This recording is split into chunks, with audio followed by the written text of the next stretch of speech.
When you walk into a clothing store, you see bright lights, clean displays, and piles of neatly folded clothes. What you don't see is what happens in the back.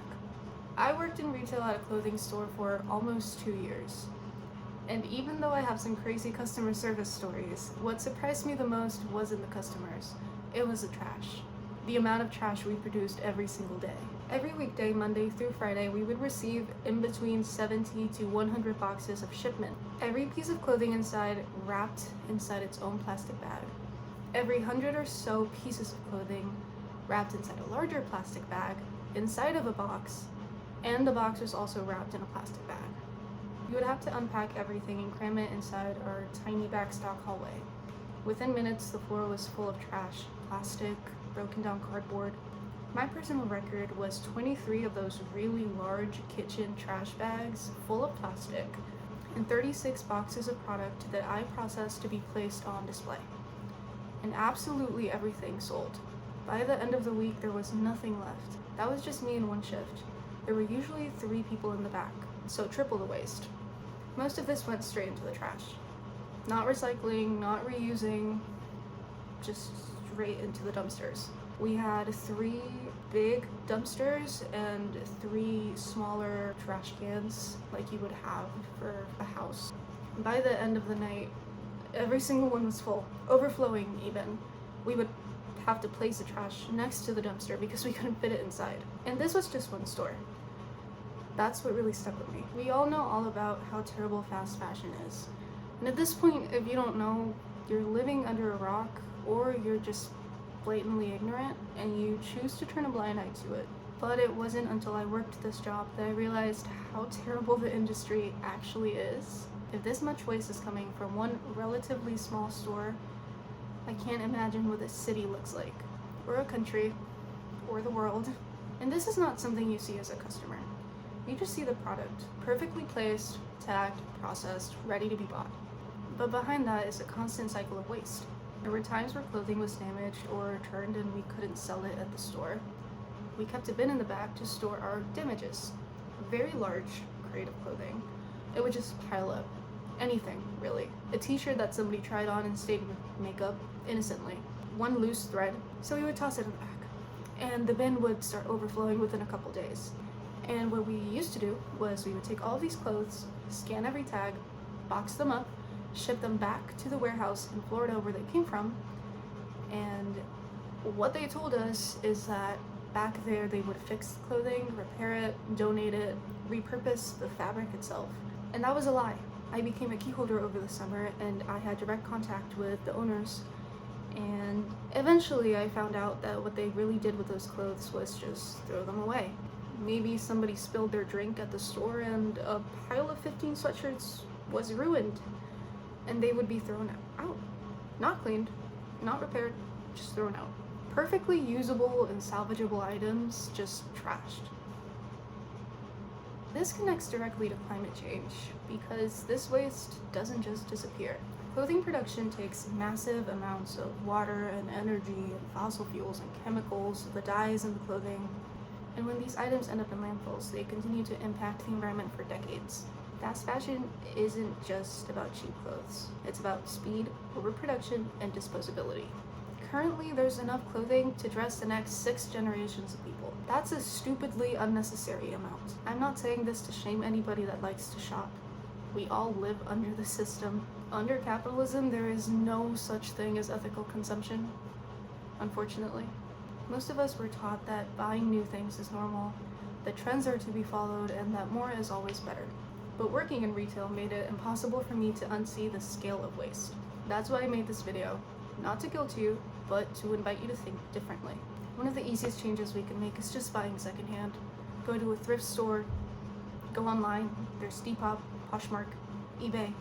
There's already enough clothes in existence. We don't need to be producing more at the rate that we are. I wasn't raised in the States, and my biggest cultural shock was not the language, or the food, or the culture.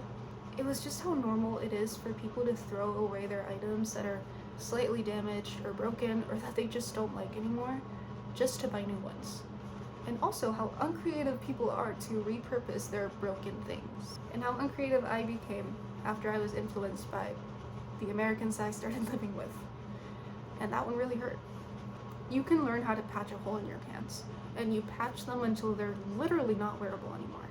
And then you take the fabric from those pants and you turn it into something new. You can take an old cotton t-shirt and clean your kitchen with it. Turn old bed sheets that you thrift or that you own into curtains. Unravel old knitwear, knit something new out of it. And if you're not crafty, which is totally fine, you can take your stuff to a Goodwill or a shelter, which is even better. This goes beyond clothing. This applies to any micro trend you've seen online recently. My favorite example is the Labubu, and my friends know just how angry this makes me. For one, these kinds of trends serve as an in-group, out-group establisher. The same way a band t-shirt would signal to other fans that you guys are alike, Labubus are like an if you know you know sort of accessory. We see this with fashion too, where trends are massive and worldwide, losing any sort of original signaling significance. So are we all becoming each other? Because it certainly feels that way when you walk down the street, you see 10 people wearing the same outfit they bought from TikTok Shop.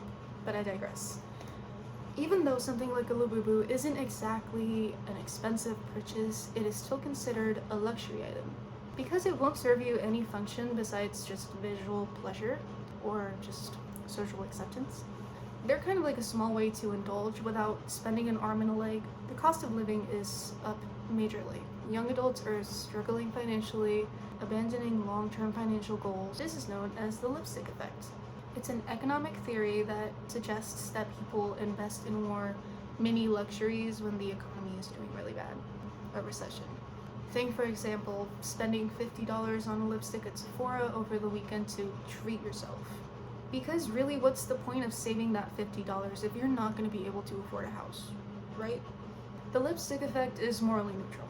It's just an observation of behavior during economic recession. The problem arises when thousands of people are spending their money on disposable plastic products, cheap clothing, and microtrends. It's not just tough on your wallet, it's also terrible for the planet. We live in a world that is constantly bombarding us with marketing. Big companies manipulate you to make you insecure and make you spend your money. And you're not a fool for indulging in a trend, you're just human. The most common argument I hear against the point I'm making is that we are not to blame the sole consumer. It's up to these big companies to make a change, and we can't impact climate change. And sure, on a larger scale, you, a single person, are not contributing to pollution quite as much as these companies, but you're still supporting them. Your shopping creates a demand, and they supply your demand. It's not the consumer's fault that we are in a devastating climate crisis. We were just born into it. And you, like most people right now, are probably feeling financially insecure. You're probably overworked and underpaid. And all of these things are what lead you to buy into the cheap stuff, because they cost less, they get here faster, and they are easily accessible. But while all of that is true, it's also true that where we spend our money does matter.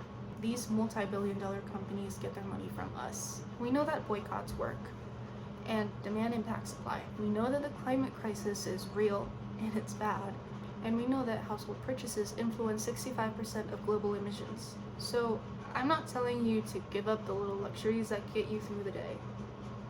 Maybe not all of them, but I am telling you to examine your relationship with convenience culture and consumerism. I do think reflecting on our purchases is good for everybody. We should ask ourselves what brings us joy and why. I still like clothes, I still like fashion, and I do enjoy shopping. But now I think about where things are coming from and where they're going to end up. My New Year's resolution is to buy nothing new this year. Nothing at all, except maybe socks if I need them. All of my favorite pieces of clothing, I've made myself or I've thrifted. So challenge yourself to the same thing. If watching this video makes you think even a second longer before buying something new, or makes you try thrifting instead, then this video did what it needed to do. Ask yourself, who is hurt by my purchases? Who makes what I buy? And where does this go when I'm done with it? Climate action doesn't always look like big protests or big policies. Sometimes it looks like choosing differently. And that choice, repeated enough times, starts to matter.